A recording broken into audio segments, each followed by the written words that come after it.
Are you going to wait till we start, actually? I'll wait till you start. Okay. Start recording.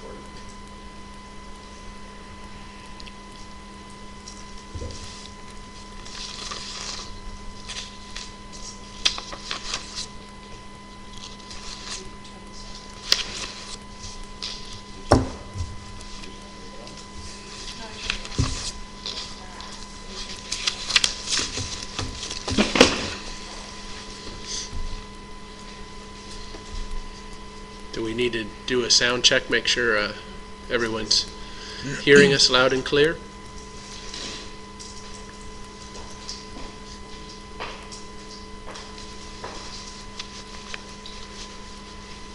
He's asking what the first wine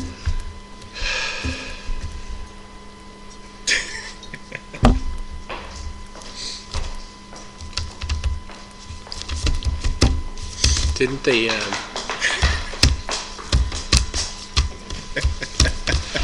Cameron wears girls' shoes, so we sometimes can't tell who's coming down the hall.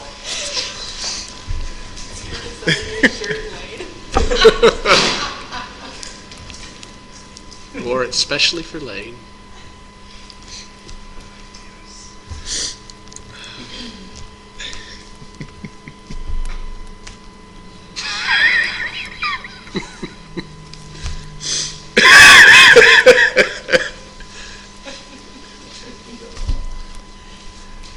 See his shoes right there. I can't look at him now. Can't look at him now? Can't look at his shoes.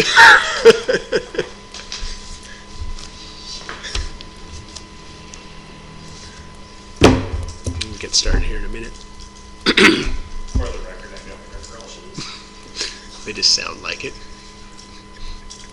Lodi wine tap dance. Cameron was a tap dancer as a kid too.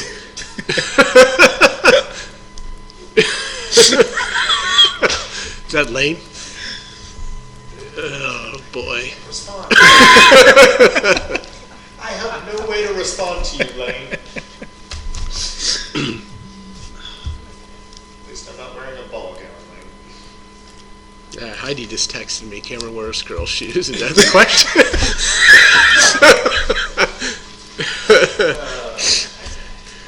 All right, should we get started? Is it time? We are having too much fun here, and we haven't even been drinking yet. And for all those that have been listening to our pre-banter here, Cameron doesn't wear girls' shoes. They just sound like it. But I'd like to welcome you tonight to our Lodi Wine Brand Live. I'm Stuart Spencer with the Lodi Winegrape Commission, and I hope everyone can hear me in all parts of the world where you're at. I'm joined today by my colleague Rick Taylor with Riaza Wines, who's a Tempranillo specialist here in Lodi, and we're going to be diving into Lodi Tempranillo today. So among the many hats I wear in our tap dancing here in Lodi is one of those hats I wear is as the program manager here at the Lodi Wine Commission. I also am the winemaker for my family winery, which is St.Amant, and we do Tempranillo as well, but our Tempranillo comes from the foothills, so we won't be tasting it that evening. And then the third hat I wear is the president of TAPAS, which is the Tempranillo Advocates, Producers, and Amigos Society, which I like to characterize us as a ragtag band of passionate winemakers that are very into Iberian varieties in American soils. So we've got producers from Washington, Oregon, California, Arizona, and Texas as members of our organization. And a few years back, we decided to declare it International Tempranillo Day, and we will be celebrating our 4th International Tempranillo Day on November 13th, which is next Thursday. So we asked all of you to join us this week so that we can hopefully build some interest in International Tempranillo Day for next Thursday. So Rick, while I'm trying to collect my thoughts and think what I'm going to say next, why don't we let me introduce you introduce yourself and your family winery. Perfect. Well, thanks, Stuart. Again, my name is Rick Taylor, owner and winemaker of Riaza Wines here in Lodi. Me and my beautiful wife started Riaza about 6 years ago. We focus exclusively on Spanish varietals. So doing the Spanish thing, we make an awful lot of Tempranillo. Lodi is home for us, so a lot of the fruit that we source does come from Lodi, but we do a little bit of work in some surrounding areas. Clarksburg, which is just south of Sacramento, and then up into the foothills, Amador, El Dorado, and Calaveras counties. Typically, every year we make 3 different Tempranillos, and one of those is always from Lodi. And it's always from Hunter's Oak Vineyard, which is the first wine we're going to start off with tonight. But over the past 6 years, we've actually made a Tempranillo from Clarksburg, Amador County, and El Dorado County. So I think it's pretty safe to say that I've got the bug. I think, it's a really exceptional grape. It grows really well, not just here in the valley, but up in the foothills as well. And I think it makes a really, really nice wine. And it's, focusing just on the Spanish side, it's really encouraging to see more and more folks now start to wrap their arms around Tempranillo and really start to show some appreciation for it. Because, as I said, it grows really well here. The wines that you're able to produce with that grape, I think, are pretty special. So that's a little bit about us, kind of what we do. And if we're ready, I think we should probably just go ahead and dive right in. And We'll jump into the first wine in a second, but by all means, feel free to pour yourself a glass. I know some of you have already tasted ahead. Molly on our staff encouraged me to make sure everyone pours a big glass of wine and we don't talk too much. She likes her glass of wine. But so I encourage you, the first wine we're going to be pouring tonight is the Riaza Tempranillo. And just a little background on Tempranillo from those of us that live and breathe it on a daily basis. Tempranillo is, I think, the 4th most widely planted grape variety in the world. Obviously, the majority of that acreage is in Spain, where I think there's nearly 500,000 acres of Tempranillo under production. Keep in mind that many of those vineyards in Spain are very widely spaced and planted, so the total production may not be equivalent to what you see in some higher density vineyards elsewhere, but it is a very significant. It's their 2nd most planted variety after the variety called Aaron, and it's been grown in California for quite some time. I think going back, probably a good 100 years, but in not any significant quantities, nor has it been done in small production fine winemaking. It was grown throughout the southern Central Valley, where it was known as Valdepeñas for quite some time, and it was grown because it's a very productive variety and produces good yields and was what they were looking for at the time. But it wasn't really until probably the last 10 to 15 years that you really saw a genuine interest here in California in Tempranillo, in growing it for fine wine and small artisan wineries. So with that in mind, I think we will move on to our first wine of the evening, because I don't want everyone sitting at home drinking and not paying attention to us. So if you want to take it over, Rick, why don't you introduce this first wine? Tell us a little bit about the vineyard, the wine, and the vintage. Perfect. Well, thanks again, Stuart. So this is our 2012 Tempranillo from here in Lodi. And as I mentioned a couple of minutes ago, a lot of the fruit that we source is from Lodi. And even being more specific, a lot of our Lodi fruit is grown out on the east side of town. In the Clements Hills sub-region in Lodi. And it's interesting because folks will come into the tasting room, or I'll be talking to folks about where our grapes come from, and they always ask, well, where is Clements Hills? And I always joke it's the rolling hills before the rolling hills, the foothills. So it is on the east side of town. There is a slight elevation change the further east you go, but this Tempranillo is grown out there. It's not on the spec sheet that folks have in front of them, but these vines are about 12 years old, so relatively speaking, kind of on the younger side. And we've had the privilege of being able to source fruit out of this vineyard going all the way back to 2009. So the very first year that we made Tempranillo, it came from Hunter's Oak Vineyard. And in my mind as a winemaker, there's something really special about that little piece of land. It's not a big vineyard. Up until last year, they only had 3 varietals there. They mostly Tempranillo, a little bit of Garnacha, and they also had some Petit Verdot. They've added a few more varietals in small plantings over the past year, but it's still not a large vineyard by any stretch. Kind of sits down a little bit right next to a small riverbed. It's a beautiful piece of land, and as I said, we make 3 different Tempranillos every year. I probably shouldn't say it 'cause it's like, which one of your kids is your favorite, but I think of every Tempranillo that we make each year, the one that comes out of Hunter's Oak is always my favorite. And one of the things that's interesting about this... You know what I usually tell people about my kids? I hope it's good because I'll steal it. Well, I agree. It applies to the wines, too. It's like some days I like one kid better than the other, and same thing applies with my wine. Some days I like this one better than that one, and just depends on how it's behaving or performing. Misbehaving, whatever the case may be. But I think one of the reasons that I really enjoy this wine, it's the softest Tempranillo that we make every year.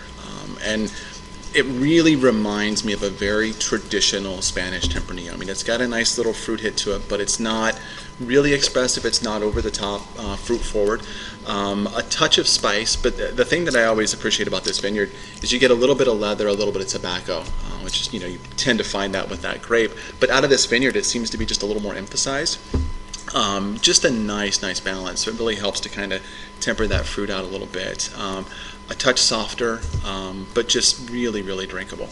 It's one of those, and I think it's certainly a bottle that you could open and enjoy on its own or pair with, just about anything, and I think it would work out just fine. So one of our questions that just popped up was from Dizelle in Virginia, and it's already disappeared off our stream, so I'm going to have to paraphrase what I think it said, but it was something about Tempranillo is known for its relatively moderate alcohols and low acidity, and what's our experience as it relates to that and yields? As far as the yields go, so this is a vineyard that we contract with the fruit for, and working with our grower, we try to shoot for around 5 tons an acre as kind of the working target with our grower, and they do a pretty good job of being able to manage that. Once the fruit shows up, and one of the inherent challenges, and I'd be curious to get your take on it, Stuart, that you get with this grape, it has a really outrageous pH. It is not at all uncommon for the pH with this grape to push 4, if not go a touch over. And we've seen that happen not just with this vineyard in Lodi, but every vineyard that we've sourced this grape from. It's just a grape that is naturally high in pH, and that can present some challenges on the winemaking side in terms of how you want to handle that. If you want to try to drop that pH by adding some acid, and then you run the risk of trying to kind of keep everything in balance and make sure you end up with a finished product that's still going to represent the best that you can get from that vineyard. So I'll tell you a little bit about my experience with it from a viticultural standpoint. We've been planted this variety back in 1998 and have been growing it ever since. And I like to say it's a grower's grape because it buds out relatively mid to late season, so there's less frost risk.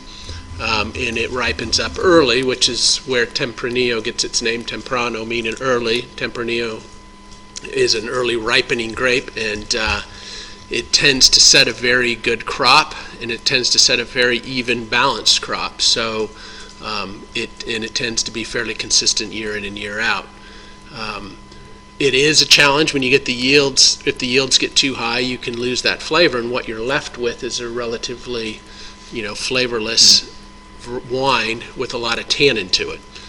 Tempranillo is known for low acid and high tannin, and the challenge is if you over acidulate it, or if you have too much acidity in a high tannin grape, the acidity is actually going to work against you and bring out the tannins more and make it even taste more edgy. So in my experience, the lower or higher pHs and low acid tend to help round out the wine much better and give it nice grip without being too edgy on the palate. But it is one of the tricks. As my dad said when we were planning this back almost 20 years ago, he said, we don't know how to grow it, we don't know how to make it, and we sure as hell don't know how to sell it, so let's go plant 10 acres of Tempranillo. And here we are, let's see, 16 years later, and we're still growing it and still making it and still trying to sell it, and we're still learning a few things. And this is a very good representation, I think, of a style that can be done in Lodi with Tempranillo in what I would call kind of a lighter style, a much more approachable, delicate version, which I think you're starting to see come from Lodi these days too in the wines. Early on, Lodi was known for producing big, fruity, sometimes over-the-top Zinfandels and red wines, and I think as our wine community has progressed over the last, even over the last 5 years, but over the last 10 to 15 years, we're starting to see a much broader range of wines and styles being made, and I think this is representative of it, as well as some of the other wines Rick is making under his brand. So. Well, one last point. You're talking about the tannins that you find with this grape, which has a really nice tannin structure. And one of the questions that we get asked an awful lot is, can you cellar Tempranillo? And I think it's a great question, and I think it's ignorance, but not in a bad way. I think it's relatively new to the consumer. They don't have a lot of experience with it, as opposed to like a cab. They just don't know what to make of it. So we get the question a lot: can we actually hold on to these wines? Is a Tempranillo something you can put in the cellar and put a little sticker on the, on the bottle to come back in 4 or 5 years, and is it going to be okay? And I think the short answer, and again, there are some nuances, but the short answer is yes. It has the right structure going into the bottle that kind of lends itself to being able to hang out for a number of years, and it's just going to get a little bit softer. 2008 was the first Tempranillo that we released, and we opened up, I don't think I have any bottles left, which makes me sad, but we opened up one about a month and a half ago, and I was completely blown away by how just soft and luscious the wine had become. With that time in the bottle, it got better. I should have held on to a lot of it. My experience is it can age very well as too. One of the things we did this last year with our TAPAS Society, we do a grand tasting every spring, and we try and tag on a seminar to that. And this last April, we did one of 10-year-old Tempranillos. So a handful of us that have been doing this for a while poured 10-year-old Tempranillos next to our current vintages, and across the board they were all holding up very well. In my experience, they tend to go through a period where they close down a bit, but then they open up after 5 or so years and really start to express themselves well.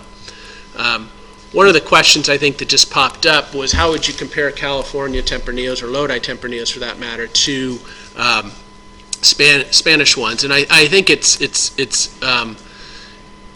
a hard comparison to make for many reasons. One, California's very big and Spain's very big, and when you look across the major growing regions in Spain of Tempranillo, let's say you take Rioja, Ribera del Duero, and Toro, which is the more recent one, those wines vary fairly dramatically as well too, and I think, I would characterize, Rick's wine more in a Rioja style. And as we move through this lineup, when you get to the M2 at the end, and even the Harney Lane, I think those are more in a Toro style, which is bigger fruit, more extraction, and color. But those are just very broad generalities. And across California, you're going to see quite a variance in how it's grown and how it's made. So, should we buy Tempranillo with an eye for cellaring it?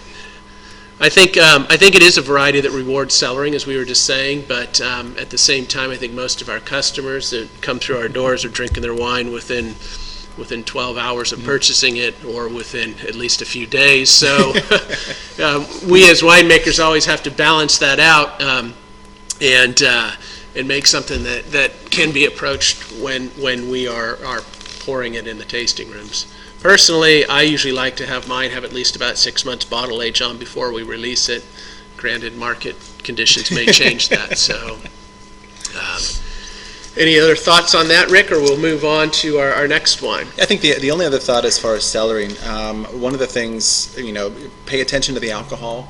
I think once you start to creep up 15 or 15.5% on the alcohol, even with that nice tannin structure, I think your ability to hold on to it for an extended period of time in the cellar starts to drop off a little bit. But outside of that, if you get something under 15%, I think chances are you should be in pretty good shape. Good. So let's 12 hours that long, yeah. Depends on how far you have to drive home, I suppose. Yeah. We'll move on to wine number 2, which is going to be our Bokish Vineyards 2012 Tempranillo. This is produced by Marcus and Liz Bokish here in Lodi. And I would love to try with some leg of lamb as well. Marcus and Liz are one of the pioneers with Spanish varieties in California, and Marcus's family is of Spanish descent on his mom's side, I believe. Bokish doesn't sound very Spanish, but I think it's his mother's side.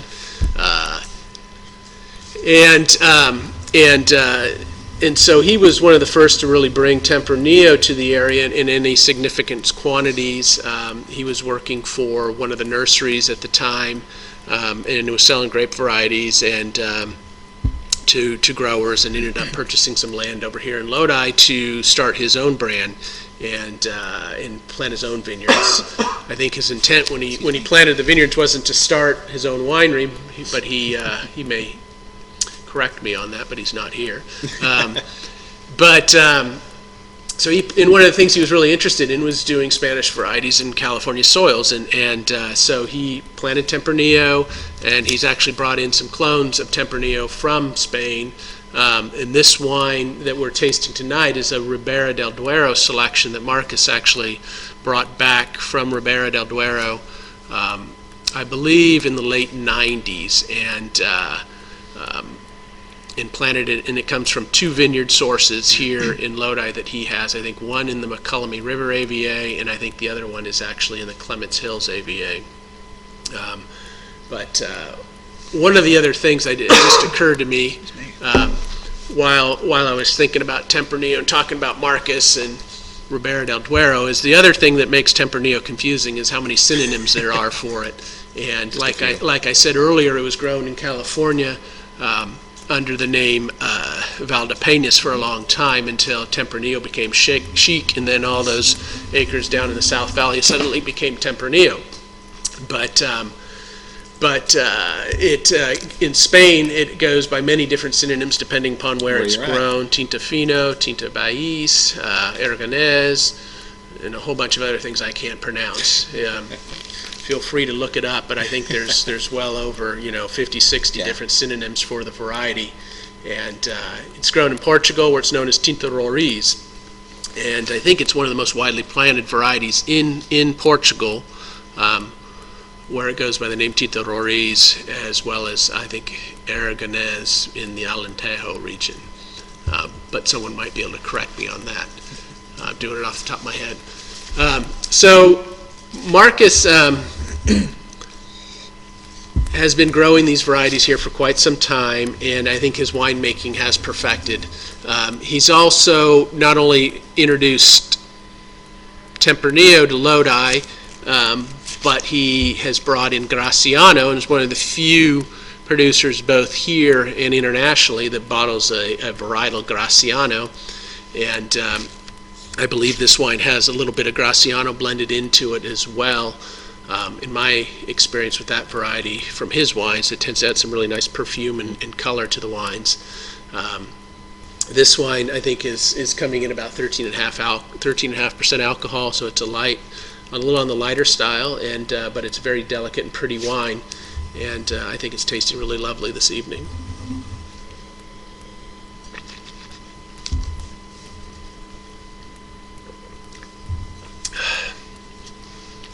Yeah, what a difference that little bit of Graciano makes. Yeah. I mean, I think it helps with the color a little bit. So it's got a little more hue going there.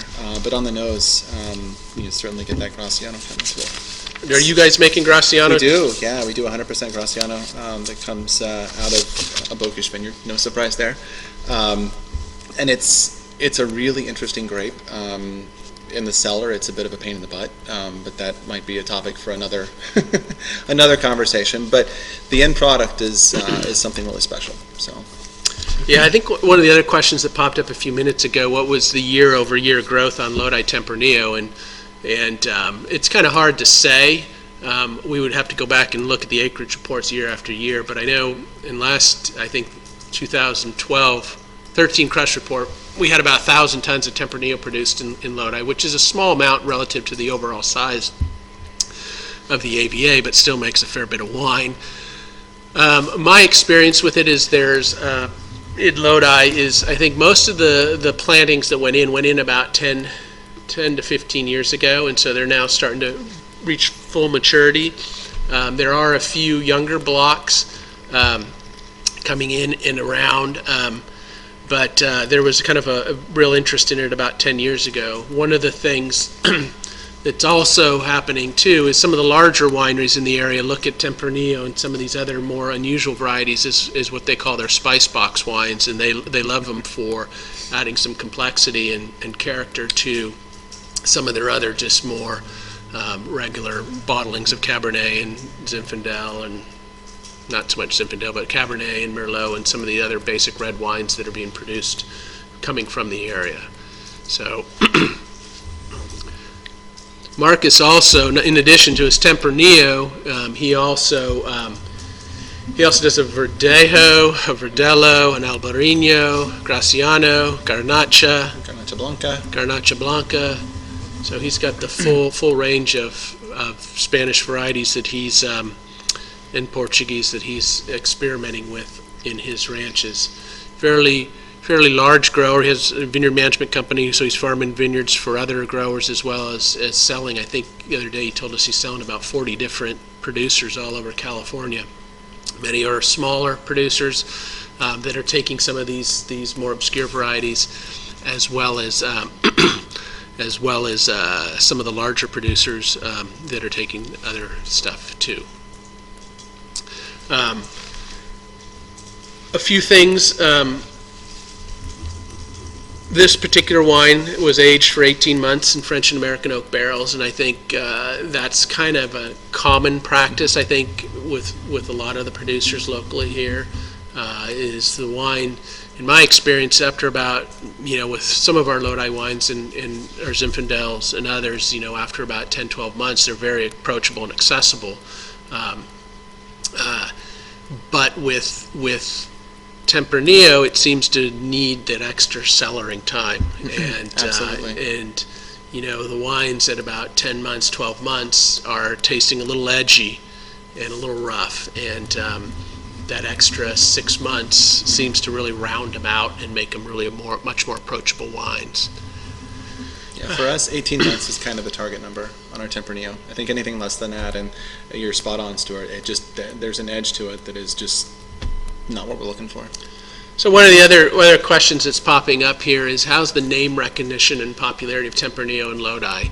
And I think it's an interesting question. As I was saying earlier, we've been doing the international, or the TAPAS Society's been doing our grand tasting going back, I think it's about 10 years now. 10. Yeah, and when we first started doing that, people would come up to your table and they would say, let me try that Tempranillo, or let me try that, and they'd look at it and then they just point at it, and That one. and about 2 or 3 years ago, and we've done these pretty much in San Francisco from the beginning.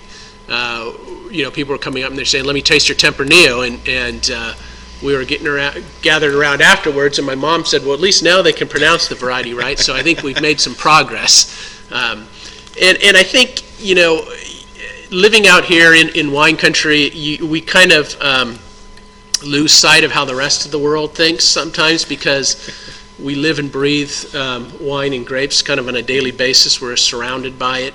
And even the casual customers are visiting wineries and spending time out in the vineyards, and there are a lot of Tempranillos now being offered in tasting rooms in Lodi and across California that provide the opportunity to introduce this variety to the customers. And I think they are responding well to them and enjoying them, and it's gaining market share and marketplace. No, and I think you're exactly right. And for me, this is a grape that if you like red wine, there's something about a Tempranillo that you can find and kind of latch onto. It's got all those things, all those different qualities. And I think for us, when you get folks in that have never had a Tempranillo before, maybe had it once or twice, but don't have a lot of experience with it, I think you're able to kind of help them understand that, if they like a fruit-driven red, then you can find that with the Tempranillo. If they like more of the spice, you can certainly find that too. So I think it's kind of universal in that respect. Yep. Couple thoughts and questions that I'll answer here. One of the wines is most of the wines available direct to consumer, and I'd say, well, they're all available direct to consumer. I think the Bocage wines are the most widely distributed. They're fairly well throughout California.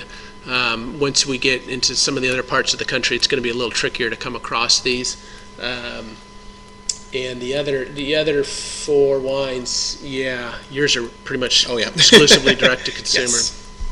Yeah, I know with mine I sell a little bit on the East Coast, and we continue to see year-on-year growth with our brand with the Tempranillo. It's slow but steady, but people seem to be latching onto it. So I think that's a good positive sign. One of the other comments I just like to comment on too is NorCal Wine noted that the Bocage has a slightly chewy tannins to it, and it's kind of one of the things I always look for in the Tempranillos, and I think the tannin structure in Tempranillo lends itself well to that chewy and those textures in it that I think make it an interesting variety. One of the things I think that also appeals to me in Tempranillo is its more savory notes too. We tend to experience a lot of wines that are almost over the top in their fruit presentation and grapiness to it, but sometimes there's a place at the table for a savory wine, and I think Tempranillo lends itself very well to the savory elements. Excuse me a second. I got a cough. That's not the wine, that's the water. So Rick, why don't you say something while I try and collect myself here? Gosh, how to follow that up? I think you're exactly right there on the kind of the more savory side. And we focus more on the lighter style across the board, not just with our Tempranillo, but with all the reds that we make. But it's the thing that I really love about Tempranillo is you have, for me, I kind of think about it in terms of boxes. It's easier for my head to wrap around it. So you've got the box that has the fruit in it, so you get that kind of cherry and plum thing going on. There's always a little bit of a spicy hit that comes through, and sometimes it can be like a black pepper, other times it can be a little more exotic spice, but it's still spice. Leather and tobacco, which I'm a sucker for that. It's like the old catcher's mitt. I love that sense. And there's always a little bit of earth, a little bit of dirt. It's kind of that fourth box that you get with this grape. And I think, when you have those four boxes, as long as you keep them in balance and don't let the fruit thing get too out of control, you can produce a red that has more of those savory qualities that I think work really, really well. Few thoughts and questions, and I'll try and maintain here. Which the customers like more, the fruitier or the more savory wines? And I think generally your average customer is looking for a more fruity driven wine. I think the question also is where does Tempranillo produce a more fruity wine? And I think what my point was that the variety is more lending itself to that character. It's not, regardless of where it's grown, I think it tends to be in that more savory, leathery, earthy box of flavors that to me are appealing. The fruit tends to be a little bit more understated, even though you'll have those cherries and raspberries and plum characters in them. They're not right up and smacking you in the face like some wines can. But I think as we move into these wines, I think the next three are going to be a little bit bigger wines and a little bit more fruit presentation. And I think one of the things I've seen in Tempranillos is you need the cool nights to maintain the acidity, but you also need the warm days and temperature and heat to develop the color and fruit. And without that, I think sometimes it can be lacking. And so with that in mind, we'll move on to the third wine, which is the Harney Lane 2010 Tempranillo.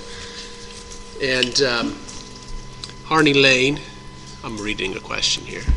What are the most popular foods paired with Tempranillo? Anything off the grill, honestly. I mean, it could be chicken, it could be a cheeseburger. I think anything that has that nice kind of char to it works really, really well with this grape. That's kind of our go-to standard. But, you can also, if you don't want to go that route, we've also done it with a really nice Manchego from Spain, and it stands up just as well to that. So I guess it's more of what you're in the mood for. Yeah, I think it really lends itself well to meat, and fattier pieces of meat, actually. So, not that sounds very appetizing, a fatty piece of meat, but hopefully everyone knows what I mean. Cameron here, he loves fatty pieces of meat. Back on camera. Anyways, but the third wine we're moving into tonight is the Harney Lane 2010 Tempranillo, and there is an interesting story with how they came to Tempranillo. And one of our longtime growers here in Lodi passed away, I think it's about 8-10 years ago now. It was Alan Kirschman. And Alan was, family's been growing grapes in Lodi going back to the early 1900s. And Alan was selling grapes to Mitch Cosentino Winery in the 90s, and Mitch convinced him to plant a few acres of Tempranillo. And he did, and so in the early 2000s, mid-2000s, Cosentino Winery was making a Tempranillo from Lodi that was very, very popular and a very nice drinking red.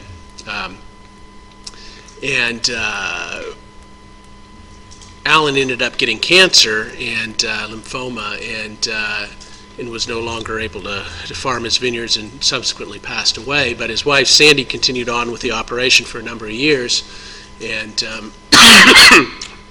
Kyle Lerner, who is one of the proprietors of Harney Lane Winery, was farming those vineyards for her. So he got his taste of Tempranillo, farming it for Cosentino and for Sandy Kirschman for a number of years. And when they were getting ready to start their winery back in 2006-07, they launched in 2008, they wanted to plant some Tempranillo as well. And so they planted some Tempranillo there at the winery, and they also planted some Albarino because Kyle's mother-in-law loved Albarino and said, if we're going to start a winery, we're going to make Albarino. So that was one of the prerequisites of starting a winery. So that's how they came to Tempranillo, and this is their 2010, so this is probably, I think, their third or fourth vintage of this wine. And I think you can see stylistically the wine kind of changes as you go from Riazas and Bocashes onto the Harney Lane wine here. It's obviously, it's got some more alcohol to it. It seems to me comes across a little denser, Definitely. and a little more grip and a little more fruit presentation. I think you see a more dark fruit character in this wine, and less of the red fruit character that you see in some of the first two. One of the other questions popping up is, I do not think of clonal selection with Tempranillo, but how important are matching the right clones to the right site in Lodi? Duero clone offered a very nice flavor profile, more purple, blue skin fruit. I'll tell you my experience with clones. I personally grow two. We planted our first block in '98, which is either clone 1 or clone 2, and there's some discrepancy over that. And then we planted the Barra del Duero selection that Marcus brought in a couple years later, and I have them growing side by side on basically the same soil type. Without a doubt, the clone 1 or clone 2 always ripens up a week to 2 weeks earlier. It tends to produce a bigger and more dense wine. The Ribeiro selection tends to be a little bit more productive, and it also tends to produce a slightly lighter character to it. Although there have been years where I've liked one more than the other, it just varies. The other clonal selection, the Clone 2, Clone 1 we have, interestingly, almost has kind of an alternate bearing fruit character to it too. So I've seen where we've have a very heavy crop one year, and then the next year come back and there's hardly any fruit out there. So, and I've heard that feedback from other other vintners as well. Somebody said send in the clones. There's always clones. You know, when you get winemakers talking about clones, it probably bores the heck out of some people, but stuff we like to Not our people. yeah, it was stuff we tend to geek out on. There are, you know, when we first got into this, there was only one selection available, I think, in California. You kind of had to go with what was available. Now I think there's nearly a dozen selections available. My friend Earl Jones up in Abasella in Oregon has about 6 or 7 of them planted, and he's been doing some trials on all those and kind of narrowed down some of the ones that he thinks are best suited to what he's trying to do. But it's always a learning experience with these wines. So, But it's interesting. So ours is also the Duero clone. So the first 3, so ours, Bokish, and now Harney Lane, the same clone. But this is a much, relatively speaking, it's a much bigger Tempranillo, much bigger expression, much more fruit. yeah, I'm not sure if this is the Duero clone actually, and I'm not sure where Kyle got the fruit material for this, but we might be able to find that out at some point. But if he got the budwood from Sandy Kirschman's vineyard too, I'm not sure they know exactly where that came Well, from. and that vineyard's been around for a long time. Yeah. So it wouldn't be, because Kirschman's been there for 25, 30 years, if not longer. Well, there's also some debate on that as well too. My best guess is that particular block of Tempranillo was planted around 2000, late 90s, early 2000. But we're going to get into that when we get to those wines. We're kind of jumping ahead here and probably confusing people a little bit. The Whiny Mom says, I'm intrigued that Harney Lane calls this a masculine wine. Well, I could see where they get that. I think it's the the firm tannins and the grip that comes through in this wine. Like I was saying earlier, this is a wine that reminds me, you get into some of the more structured areas of Spanish Tempranillos where the Rioja-driven wines tend to be more lighter bodied, show sometimes more aging in wood. This one I think is in wood about 18 months as well. This obviously has a couple years of bottle age on it, and you're showing that it's still holding up very well, I think, and has a long ways to go. Is there any white Tempranillo in Lodi? I'm not aware of anyone making. Actually, let me rephrase that. There are some rosés of Tempranillo being done, but I don't know of anyone that's doing an exclusive rosé of Tempranillo in Lodi. Most of the rosés that may have some Tempranillo in it are doing it with it's a component in their rosé blend.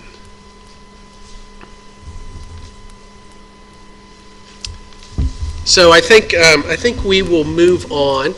So this is Harney Lane, and if you guys have any further follow-up questions, we can try and get to those. But the next 2 wines I want to take in consideration together because they are actually from the same vineyard and they are from the same vintage, and so you're going to get 2 winemaker interpretations of Tempranillo from the same vineyard. So just a little background on the vineyard, which we always started.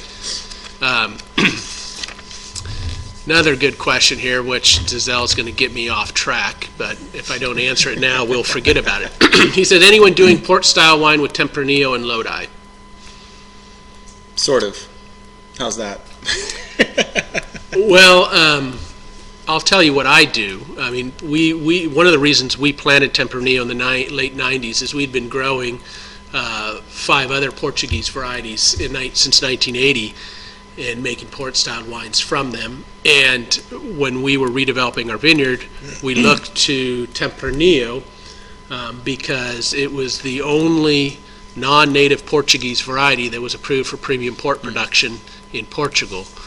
And I'm told that Tempranillo showed up at Quinta de Roriz in the 1800s at some point, where it took on the name Tinta de Roriz.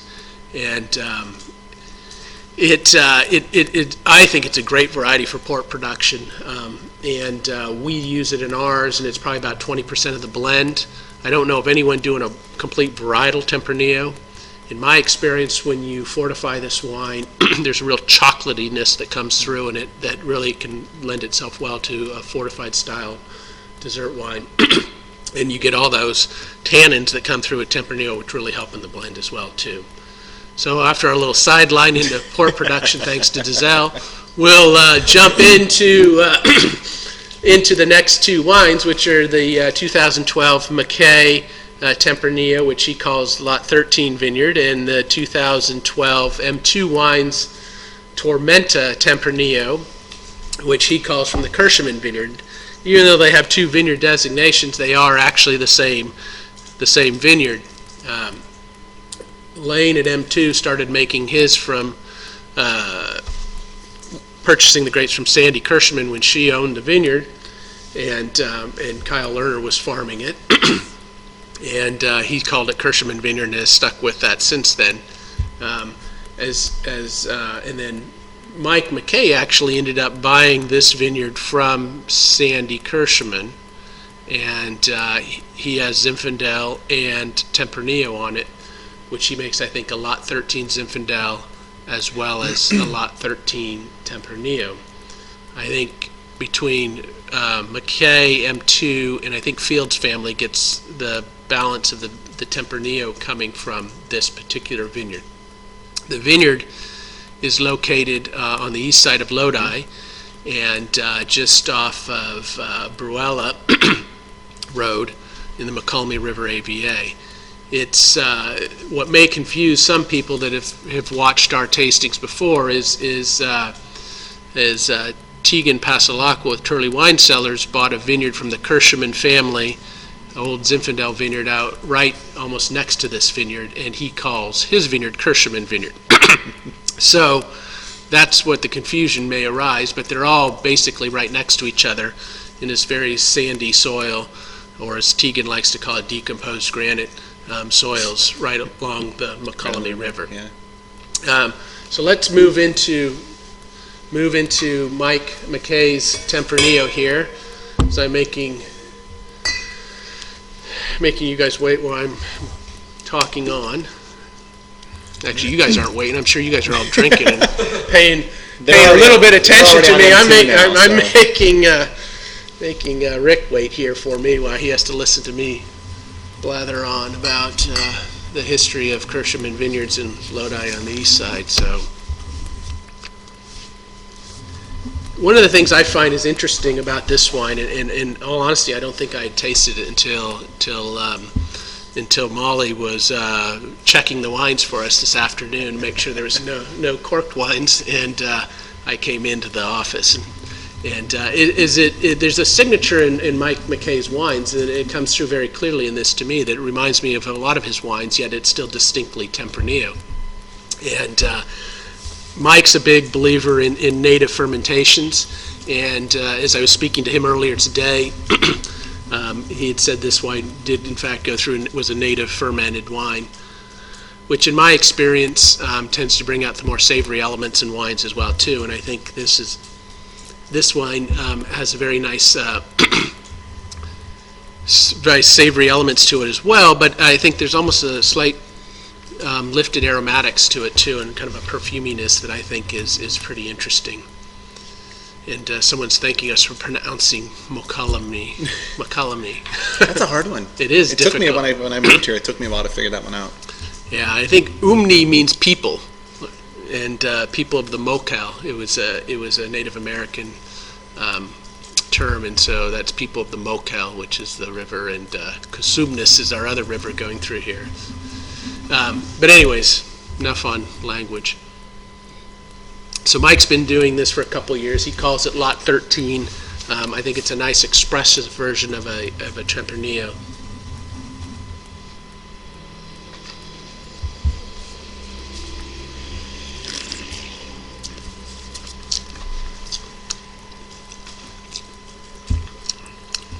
The nose almost for me is got a little bit of a eucalyptus hit to it, which is really interesting. Yeah. I don't think I've ever had that come through with this grape.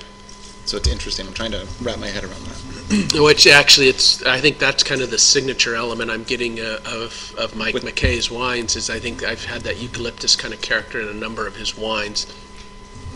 Maybe his winery sits next to eucalyptus grove. Who knows? But no, it doesn't. But there is something distinct about it, and I'm getting it as well too.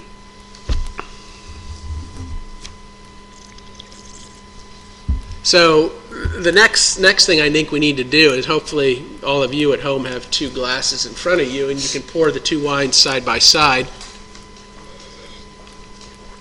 And we will get to the M2, and I think our studio audience is going to grab us a second glass of wine, so Rick and I Well, I just downed my water, so I'm ready to go.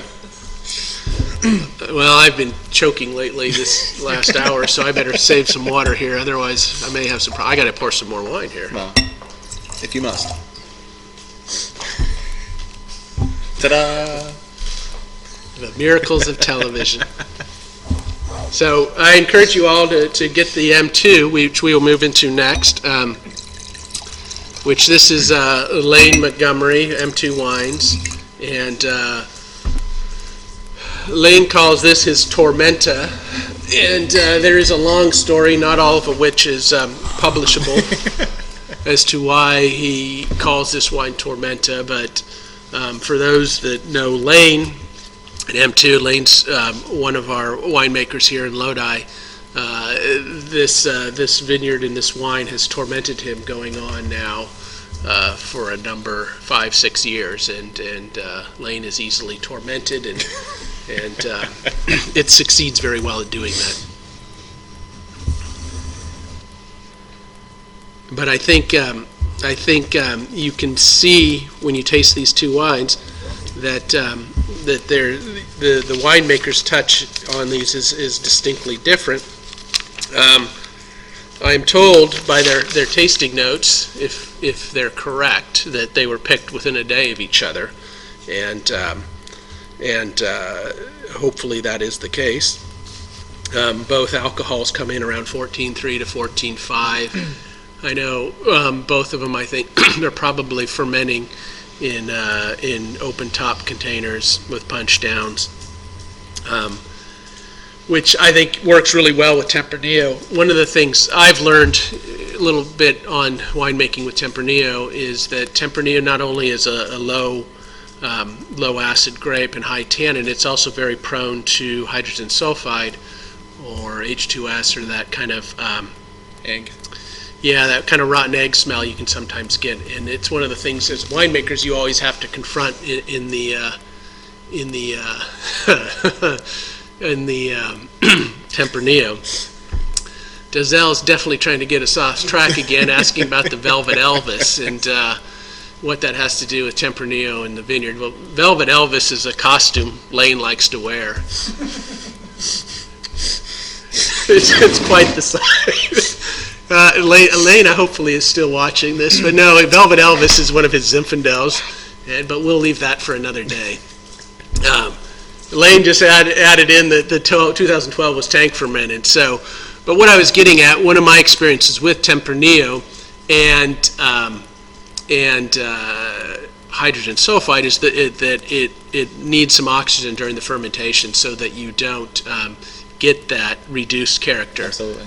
Because if the wine becomes reduced, that hydrogen sulfide can creep into it and kind of steal the fruit and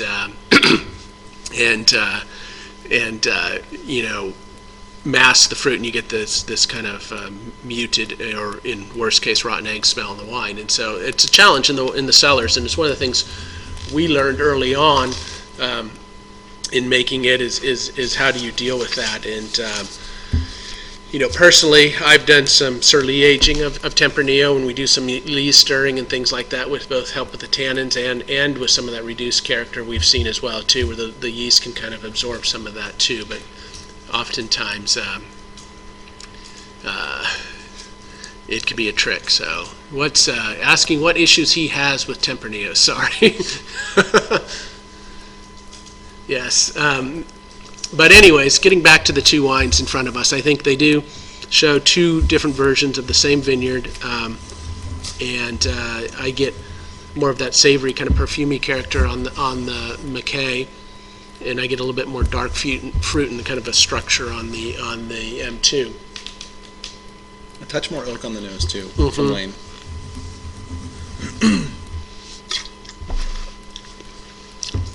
Yeah.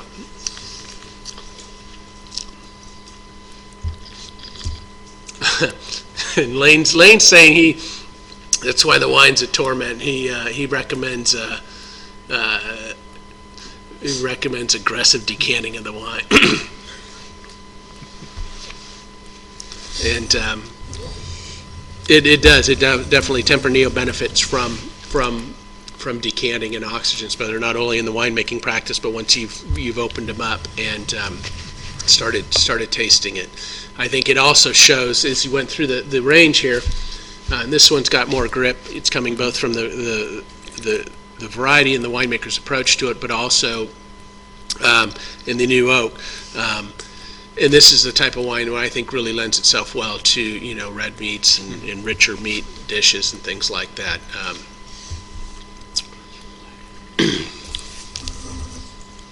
Would you suggest turducken? Does Al suggest a turducken? Maybe. Maybe. I've never had one, actually. It scares me a little bit. Yeah. I'm not going to lie. Cameron's threatening to cook us one for our Thanksgiving party here. Jenny doesn't think he knows how, though. Anyways, we got a few more minutes left. We're finishing up these last two wines. A couple of things I want to summarize about what we went through here today. I mean, first thing is these are all 5 wines from Lodi. I think Tempranillo in Lodi has a very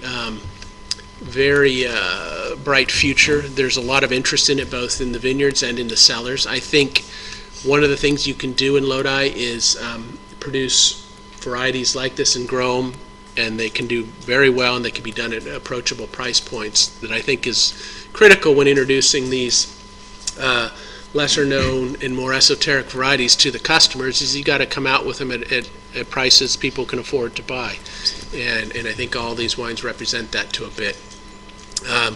I think they also represent kind of an element of what's happening here in Lodi today, in that we've got incredible amount of experimentation going on both in the vineyards and in the wineries. We have over 100 varieties that have been chronicled to be grown here. I think 60 to plus of those are being done in commercial quantities. There's a strong interest in the Iberian varieties, being led by a few growers who are out in front of it.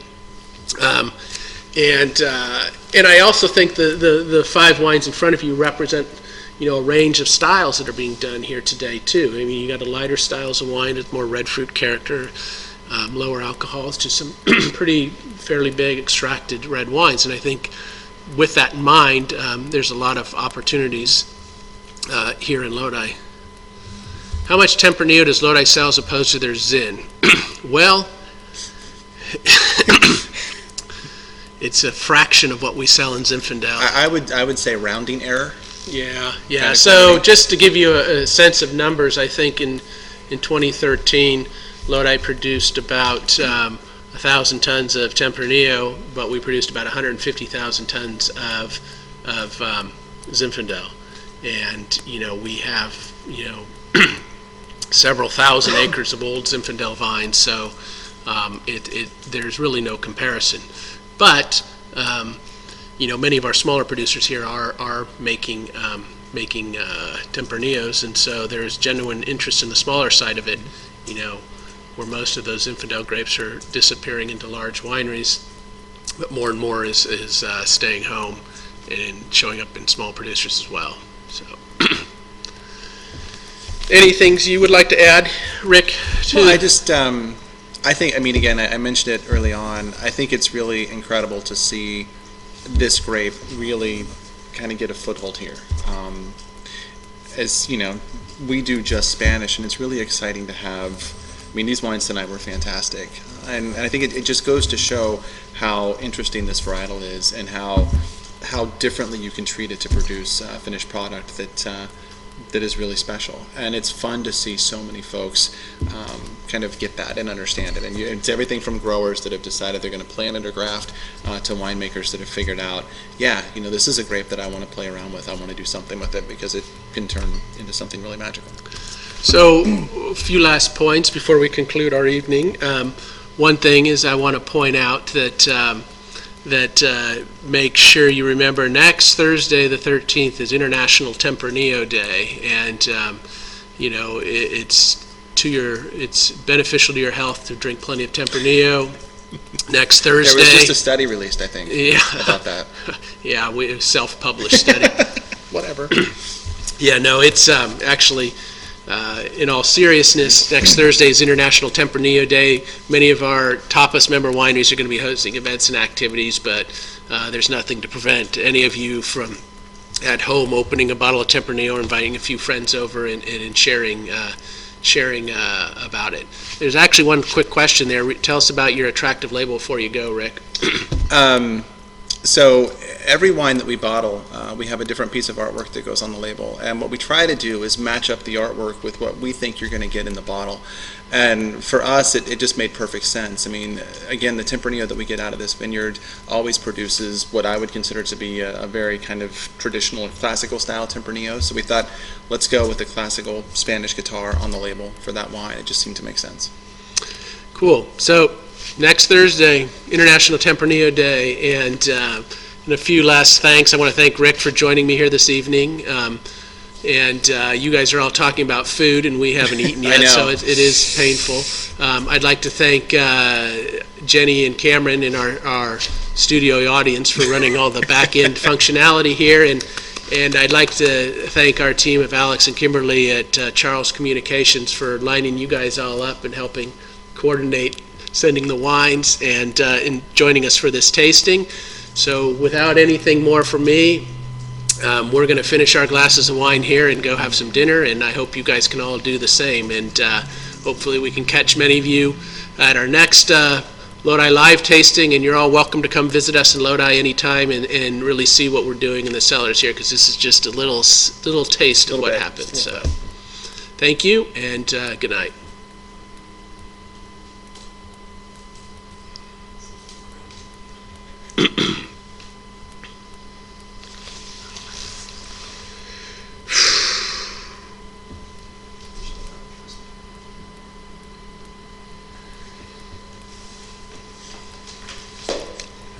He's telling us we're still broadcasting, so I can't make any snide comments about Bite my tongue. Cameron's shoes.